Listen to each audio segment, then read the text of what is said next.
All right, Rajiv Kumar, the senior fellow at CPR, joins us for more on the details that we have been tracking on the FDI front. And Mr. Kumar, good to have you on the show. What is your first reaction to this? A broad strategy by the government where foreign inflow is going to be crucial for the growth trajectory of India. A very good step, and much expected and much appreciated. And hopefully they will extend it also to other sectors like legal services and publication, so that the FDI becomes, free for all the sectors concerned, especially the services sectors.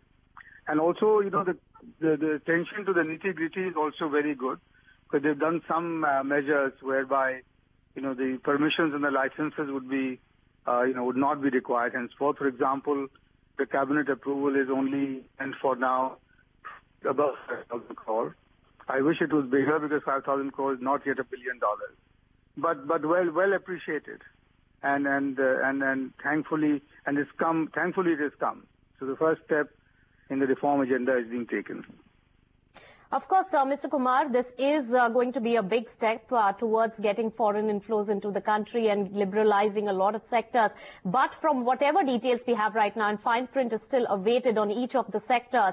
But what do you think? Which are the sectors which would stand to gain at the moment, whatever clarity we have on? And how much of a difference will it make as far as the fungibility of foreign investments into the private banks is concerned? The sectors which stand to gain clearly are things like civil aviation, where there has been, there's been some confusion in the past, and then you've got broadcasting, which will benefit, and then I suppose all the sectors would benefit because there'll be lesser red tape and lesser procedures, and FIPB can handle most of it, and a lot of them have been shifted to the automatic route, so that is good. And on the fungibility in the banking sector, I'm not so sure, because I think, one, that 5% limit remains, and I've not yet seen, as it were, the fine print to tell me whether whether the foreign investors can move funds around. But the one good step that's been taken is that, the permanent establishment is not needed for NRIs to be investors.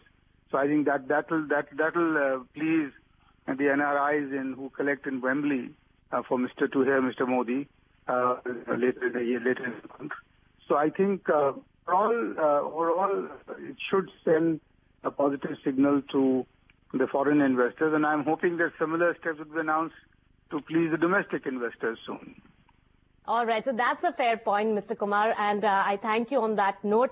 So yes, to woo foreign investors, a lot of steps have been taken, and fine print will be awaited on each of the sectors and what are the implications there. But something to woo the domestic investors also into investing is something anticipated from the government. Of course, we will be getting the finance minister's press conference on this big development, but that's after this particular show, and it's time to wrap up from me. Thanks so much for tuning in, but keep it with ET Now.